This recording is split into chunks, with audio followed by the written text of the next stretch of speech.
ભરૂચમાં ગણેશ મહોત્સવની ઉજવણી ધામધૂમથી ચાલી રહી છે, ત્યારે મૂર્તિ વિસર્જન સમયે નદીઓમાં પ્રદૂષણ ન ફેલાય તે માટે ભરૂચ નગરપાલિકા દ્વારા ખાસ 4 આર્ટિફિશિયલ કુંડની વ્યવસ્થા કરવામાં આવી છે।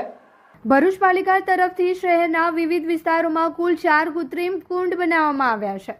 નગરપાલિકા દ્વારા શહેરમાં મોદી પાર્ક નજીક 2 કૃત્રિમ કુંડ તૈયાર કરવામાં આવ્યા છે, જેમાં એક મોટું કુંડ ખાસ 5 ફૂટ સુધીની ગણેશ મૂર્તિના વિસર્જન માટે રાખવામાં આવ્યું છે, જ્યારે બીજું કુંડ નાનું રહેશે। ઉપરાંત જાડેશ્વર વિસ્તારમાં ગાયત્રી મંદિર પાસે અને મક્તમપુર નજીક એક કૃત્રિમ કુંડ બનાવવામાં આવી રહ્યા છે। આ આયોજનનો મુખ્ય હેતુ નદીઓના જળ પ્રદૂષણને રોકવાનો છે। પર્યાવરણને અનુકૂળ રીતે વિસર્જન થાય તે માટે નગરપાલિકા દ્વારા આ આયોજન કરવામાં આવી રહ્યું છે।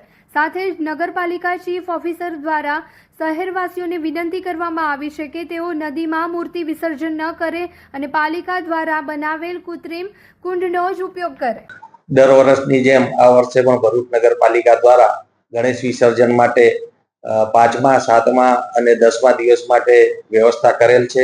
5 ફૂટ સુધીની ગણપતિજીની મૂર્તિનું વિસર્જન નગરપાલિકા દ્વારા તૈયાર કરવામાં આવેલ કૃત્રિમ કુંડોની અંદર કરી શકાશે। 5મા અને 7મા દિવસ માટે જેબી મોદી પાર્ક ખાતે તેમજ 10મા દિવસ માટે જેબી મોદી પાર્કની બાજુમાં મક્તમપુર અને જાડેશ્વર ગાયત્રી મંદિરની બાજુમાં દર વખતે જે જગ્યાએ કૃત્રિમ પોન્ડ તૈયાર કરવામાં આવે છે ત્યાં જ કૃત્રિમ પોન્ડ તૈયાર કરવામાં આવી રહેલ છે અને 5 ફૂટ સુધીની મૂર્તિ તમામ ભાવિક ભક્તો ભરૂચ નગરપાલિકા દ્વારા જે વ્યવસ્થા ઊભી કરેલ છે એમાં જ વિસર્જન કરે એવી અમે અપીલ કરી।